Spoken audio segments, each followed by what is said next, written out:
आज का हमारा टॉपिक है सारणिक डिटर्मिनेंट्स।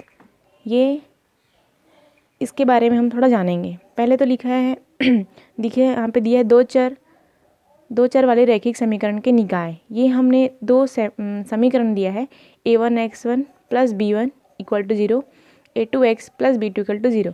तो हम लोग ये जानेंगे कि डिटर्मिनेंट में जैसे आव्यूह में शो करते हैं वैसे इसमें भी शो करते हैं इस फॉर्म में, उसको लिखते कैसे हैं। तो देखिए a1 not equal to 0, a2 not equal to 0, तब क्या होगा a1 इक्वल टू क्या, यहाँ पे देखिए x इक्वल टू क्या हो जाएगा b1 minus b1 upon a1। अब यहाँ पे देखिए a2x प्लस b2, हमें x की वैल्यू चाहिए और a1 नॉट इक्वल टू 0 है, तो x इक्वल टू क्या होगा minus b2 upon a2, minus b2 upon a2। समीकरण हमने 3 और 4 दे दिए हैं। अब हम लोग इन दोनों से लिखेंगे क्या x इक्वल है x के, यानी कि ये इक्वल होगा इसके, देन a2 ऊपर चले जाएगा एंड a1 इस तरफ लेफ्ट है ना, इस तरफ आ जाएगा राइट साइड में। देन हमने ऐसा लिखा। अब ये जो है a1 b2 इस तरफ आके क्या होगा प्लस हो जाएगा, तो a1 b2 equal to minus a2 b1 equal to क्या आया 0 आया।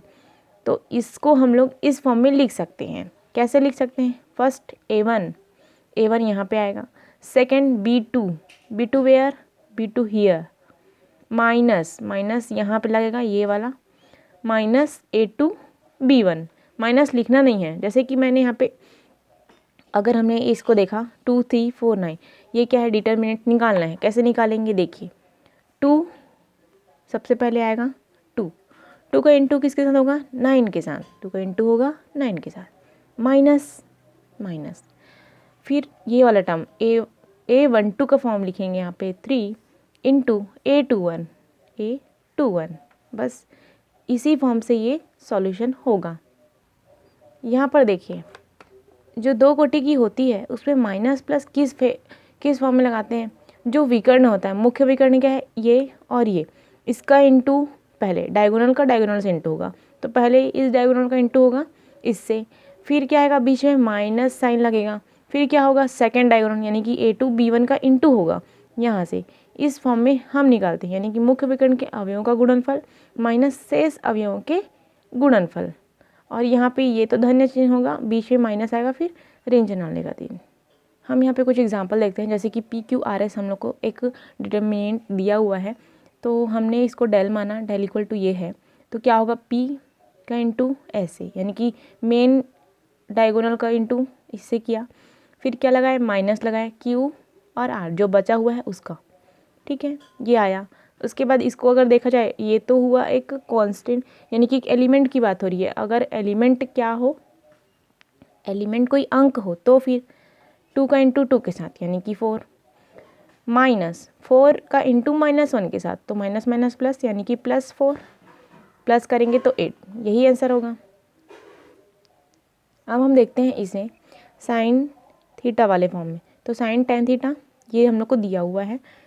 आप क्या करेंगे साइन थीटा का इंटू कॉस 80 के साथ हुआ, माइनस कॉस 10 साइन 10, पहले साइन लेते हैं फिर 10 लेते हैं, जब इंटू हुआ तो क्या है प्लस। अब ये फॉर्मूला दिख रहा है हम लोग को sign A cos B plus cos A sine B का, तो इसका सूत्र होता है साइन ए प्लस बी। जब प्लस हुआ तो साइन 90 और साइन 90 की वैल्यू होती है 1। अब हम यहाँ पे देखते हैं उपसारणिक यानी कि माइनर, ये होता क्या है। हमने डेल मान के ये डिटर्मिनेंट को क्या किया डिफाइन किया। यहाँ पे 4 एलिमेंट हैं a11 a12 a21 a22। Generally हमने देखा डिटरमिनेंट में क्या होता है इसका इंटू इसके साथ माइनस इसका इंटू इसके साथ, लेकिन इसमें ऐसा नहीं होता है। a11 का माइनर क्या होगा m, minor m, a11 m11, ठीक। अब इसका माइनर क्या होगा ये विकर्ण, उसका डायगोनल देखना है, तो ये आएगा इसका वैल्यू। फिर a12 का माइनर क्या होगा a12 का 21, a12 का 21, अगेन a21 का माइनर a12, a22 का माइनर a11, ये इस फॉर्म में। अगर हम डेल की बात करें, सॉरी अगर हम 3 कोटि की बात करते हैं, 3 अगर उसमें 9 एलिमेंट्स है 3 क्रॉस 3 होगा, तो देखिए यहाँ पे क्या होता है a11 तो m11। अब इसमें कैसे लेंगे, तो 3 वाला हो गया, तो इसका रो इसके कॉलम को छोड़कर बाकी बचे हुए यानी कि इसका लिखेंगे ये, फिर बाकी तो ऐसे ही सॉल्व होगा। A11 डिटरमिनेंट के फॉर्म में ये सॉल्यूशन होगा इसका। फिर इसका निकालेंगे तो इस रो इस कॉलम को छोड़कर बाकी बचे हुए 4 को लिखेंगे, वैसे ही पूरा होगा। इसमें हमें प्लस माइनस बिल्कुल नहीं देखना है, बस ये पॉजिटिव वे में ही आते जाएगा आंसर। ये A33 तक पूरा मैंने निकाला है, इसको आप नोट कर लीजिएगा। अब हम देखेंगे कोफैक्टर यानी कि सहखंडज, वो क्या होता है। A11 का सहखंडज A11, ठीक है। अब इसको कैसे निकालते हैं, ये हम लोग का फॉर्मूला है AIJ इक्वल टू -1 की power I plus J MIJ। MIJ मतलब कि पहले वाला माइनॉर निकालेंगे, ठीक है। तो यहाँ पे A11 का सहखंडज A11, फिर हमने निकाला ये -1, अब ये 1 की बात हुई तो 1 + 1 इसका A2, क्यों, क्योंकि माइनॉर क्या होगा A22 होगा। वैसे ही यहाँ पे फिर हमने निकाला इसके लिए तो ये लिख दिया, लेकिन ये माइनस में आएगा, क्यों माइनस में आएगा, 1 2 क्या होगा -1 माइनस की पावर 3, तो 3 है यानी कि क्या आएगा -1, यानी कि इसका फॉर्म क्या होगा प्लस फिर माइनस फिर प्लस, यहाँ पे देखो प्लस माइनस फिर प्लस। अब अगर हम लोग इसको तीन कोटि की बात करें, ये 3 कोटि की, तो कैसे होगा, सेम यही फॉर्मूला तो यही लगेगा, ठीक है। A11 तो -1 1 + 1, उसके बाद ये जो है मैंने बताया था ये रो ये कॉलम छोड़कर बचा ये, इसको लिखेंगे, फिर सब में ऐसे ही होगा। बस इसमें क्या हो जाएगा, ये माइनस लग जाएगा, क्यों माइनस लग जाएगा, इसके फॉर्म में देखिए प्लस, इसमें माइनस कैसे लगेगा, plus minus plus minus plus minus plus minus plus, इस फॉर्म में लगेगा कि A11 आया तो प्लस, A12 यानी कि A12 माइनस, फिर A13 प्लस अगेन, फिर A21 के फॉर्म में यहाँ पे देखिए A21 क्या होगा minus, A22 plus A23 minus, फिर प्लस फिर माइनस, इसका फॉर्म क्या है plus minus plus minus plus minus, फिर आएगा प्लस माइनस प्लस, इस फॉर्म में आता है। क्वेश्चन से समझते हैं, ये हमारे पास क्वेश्चन दिया हुआ है 1021 सभी सहखंडों के मान ज्ञात कीजिए, ऐसा है। इसमें देखिए A क्या पूछा है, सहखंड यानी कि क्या होता है, कोफैक्टर का मान जानना है हम लोगों को। तो देखिए सूत्र होता है AIJ इक्वल टू -1 की power I plus J, then उसके बाद MIJ। अब इसके लिए निकालना है, सिर्फ हम लोग को देखना है प्लस माइनस माइनस प्लस और माइनर निकालना डायरेक्ट, यानी कि इसका ये होगा इसका ये होगा। तो 1 के लिए हम लोग निकालेंगे सहखंड, 1 का सहखंड क्या होगा, ये होगा, प्लस में होगा माइनस में होगा, प्लस में होगा, ये +1। 0 का सेकंड 2 होगा, प्लस में कि माइनस है, -2 अगेन 2, इसका ये होगा माइनस में, फिर 1 का 1 हो जाएगा, ये इसका आंसर है। अगर हम सेकंड की बात करें इस पे, तो देखिए A11 -1 की 1 + 1 माइनर निकालना, मतलब इसको छोड़कर इसको फर्स्ट रो फर्स्ट कॉलम छोड़ना है, देन बचा हुआ ये होगा। फिर 1 2 की बात आ रही है तो फर्स्ट रो सेकंड कॉलम छोड़ना है, फर्स्ट रो सेकंड कॉलम इससे आएगा। छोड़ना कैसे पता चलेगा, 1 3 यानी कि first row second third column, first row third column छोड़कर जो बचा 4, इसको लिखना है, फिर वैल्यू आएगी। ऐसे ही अगर मैं 3 2 की बात करूँ, यानी कि third row second column 1 2 3, third row second column को छोड़कर देखिए मैंने थर्ड रो हटाया, सेकंड आया, क्या बचा 1 3 4 6। ओके, ऐसे ही सबको निकालना है। अगर हमें क्वेश्चन इस बेस पे दे कि एलिमेंट दिया हुआ है, अब यहाँ पर देखें उपसारणिक माइनर निकालना है, तो माइनर तो डायरेक्ट निकल जाता है, इसको छोड़ दे, उसको फर्स्ट रो फर्स्ट कॉलम छोड़कर डायरेक्ट वैल्यू निकलेगी, इसमें प्लस माइनस का कोई झंझट नहीं है, डायरेक्ट निकालना है वैल्यू। M12 की बात हो रही है तो फर्स्ट रो सेकंड कॉलम को छोड़ना है, उसके बाद जो बचा वो वैल्यू होगी, फिर 1 3 यानी कि फर्स्ट रो थर्ड कॉलम, ये पूरा हमने निकाला। अब हम लोग आते हैं डायरेक्ट सहखंड में, को फैक्टर निकालना है। A11 इक्वल टू ये M1, हमारे पास M1 पहले से निकला और डायरेक्ट हम वैल्यू पुट करेंगे, तो वैल्यूज़ में प्लस माइनस के टर्म में आ जाएगी। ठीक है, बस ये वैल्यूज़ हमने निकाला और यहाँ पे पुट किया है। तो ये देखिए, ये माइनस, ये माइनस, ये माइनस, ये माइनस, लेकिन यहाँ पे माइनस इसलिए नहीं लगा क्योंकि ज़ीरो है। ज़ीरो में माइनस प्लस का कोई मतलब नहीं होता, डायरेक्ट वैल्यू आती है। अब यहाँ पर हम कुछ प्रॉपर्टीज़ देखते हैं डिटर्मिनेंट्स की। यदि किसी सारणी की किसी पंक्ति या किसी स्तंभ के सभी अवयव शून्य हो तो सारणी क्या हो जाता है, शून्य हो जाता है। देखिए, इस रो के पूरे टोटल एलिमेंट्स 0। देन अगर हम लोग ऐसे इंटू करें, क्या निकाल के, माइनर निकाल के, तो क्या आएगी वैल्यू, 0 आएगी।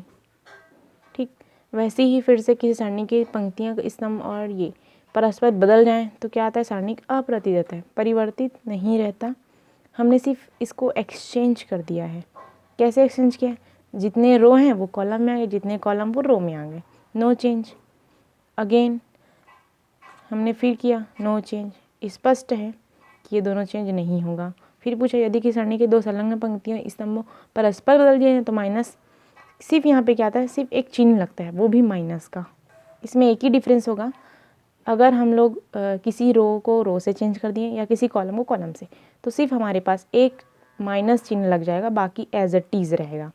अगेन, यदि किसी सारणी में दो पंक्तियाँ और स्तंभ क्या हो, आइडेंटिकल हो, तो मान क्या होता है, शून्य। यानी कि इसकी वैल्यू दोनों इक्वल हैं, जैसे कि 1 2 3 0 0 0 1, अरे सॉरी 0 तो नहीं आ सकता है ना, 2 0 0 2 0 0, तो ये दोनों क्या हो जाएगा, इक्वल हो जाएगा, सर्वसम हो जाएगा। ठीक है, तो ऐसा भी होता है यदि, तो उसकी वैल्यू क्या होगी, 0 होगी, मतलब पूरे डिटर्मिनेंट की वैल्यू हो जाएगी 0, दोनों अगर इक्वल आ गया तो। अगेन यहाँ पर देखिए, यदि किसी सारणी की किसी पंक्ति या स्तंभ के सभी अवयवों की संख्या गुणा कर दिया जाए तो सारणी का मान उस संख्या से गुणा हो जाता है। एक का गुणा यहाँ पे किया मैंने, 3 का गुणा किया तो पूरे एलिमेंट्स में 3 का इंटू हो जाएगा, मल्टीप्लिकेशन हो जाएगा। फिर हम लोग को पूछा है कि योगफल या अंतर, हम लोग इसमें डायरेक्ट योगफल और अंतर लगा सकते हैं। कैसे कि, जैसे कि मैंने इसमें अल्फ़ा का प्लस कर रहा है, मैंने इसमें अल्फ़ा प्लस किया, इसमें बीटा प्लस सी और ये गामा प्लस, तो ऐसा भी कर सकते हैं हम। आगे देखते हैं, यदि किसी रो एंड कॉलम में कोई एलिमेंट जोड़ा या घटाया जाए या कोई राशि जोड़ी या घटाई जाए तो वो क्या होता है, इक्वल होता है, इसमें अपरिवर्तित होता है। अब हम देखते हैं मान निकालना। ये हम लोग को दिया है, इसका मान ज्ञात कीजिए, तो हम लोग इसको डेल माने, ये हमने लिखा। अब क्या करते हैं इसमें, अगर यहाँ पे कोई इक्विवेलेंट दिया, इसके बराबर करें तो लेफ्ट राइट करके इक्वल टू कर सकते हैं, लेकिन इसमें संक्रिया लगाना है, ऑपरेशन ऑपरेट करना है हमें यहाँ पे, तो हमने यहाँ पे ऑपरेशन लगाया। हम करेंगे इसको 0 या फिर इसको, दिख रहा है कि यहाँ पे 0 0 हो सकता है, तो ये माइनस है या तो ये माइनस है, तो मैंने एक कॉलम टू कॉलम है ना, तो मैंने कॉलम 2 में कॉलम 3 को माइनस किया तो यहाँ पे आ गया 0। ये दोनों 0 हो गए, तो मैं क्या कर सकती हूँ, माइनर के टर्म से यहाँ पे मैं इसको करूँगी, इसको लिख दूँगी पहले 4, बाकी तो 0 हो जाएगा, इसको लिख दिया 4। उसके बाद ये इतने टर्म्स को मैंने यहाँ पे लिखा, फिर मैंने इसका डायगोनल से डायगोनल का इंटू किया, बीच में माइनस किया, वैल्यू आई -18। ऐसे ही इसमें देखिए, मान याद कीजिए लिखा है, ये दिया हुआ है, हम लोग क्या करेंगे कि देखते हैं क्या कर सकते हैं इसमें। यहाँ पे दिख रहा है ये 3 है, ये 1 है, ये 5 है, 2 का इंटू कर दिया जाए इसमें है ना, या फिर इसे 2 से डिवाइड कर दिया जाए और माइनस किया जाए इससे, ना इससे प्लस किया जाए, तो वैल्यू क्या आएगी यहाँ की 0, वैल्यू आ गई 0।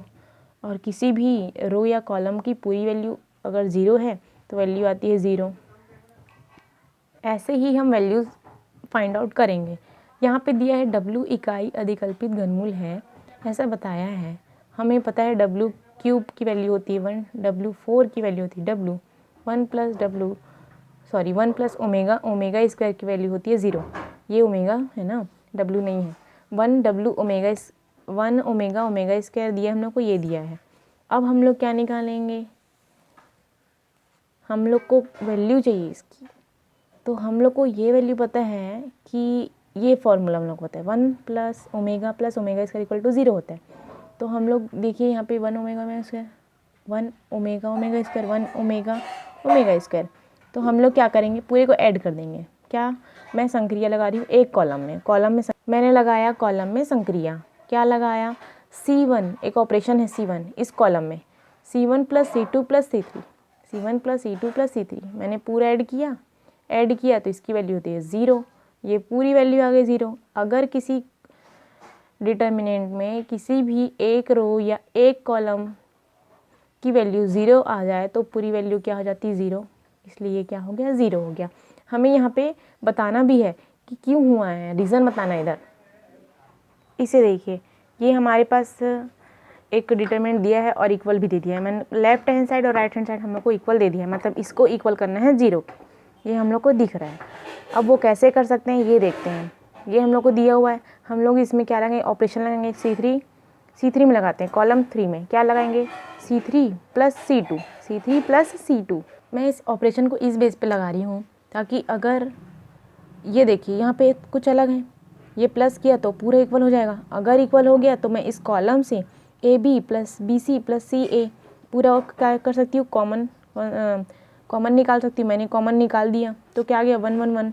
अगर दो रो या दो कॉलम की वैल्यू सेम आ जाए तो क्या होती है, वैल्यू आती है 0, तो वैल्यू आ गया 0, इसलिए राइट हैंड साइड हमारा इक्वल हो गया। ये देखिए क्वेश्चन है वो बहुत इंपॉर्टेंट है, छत्तीसगढ़ के 2012 के A, B और C तीनों सेट में आया हुआ है। क्वेश्चन दिया है alpha beta gamma, alpha square beta square gamma square plus beta square gamma square plus alpha, alpha plus beta. हम लोग को इक्वल क्या लाना है, alpha minus beta, beta minus gamma, gamma minus alpha, alpha plus beta plus gamma.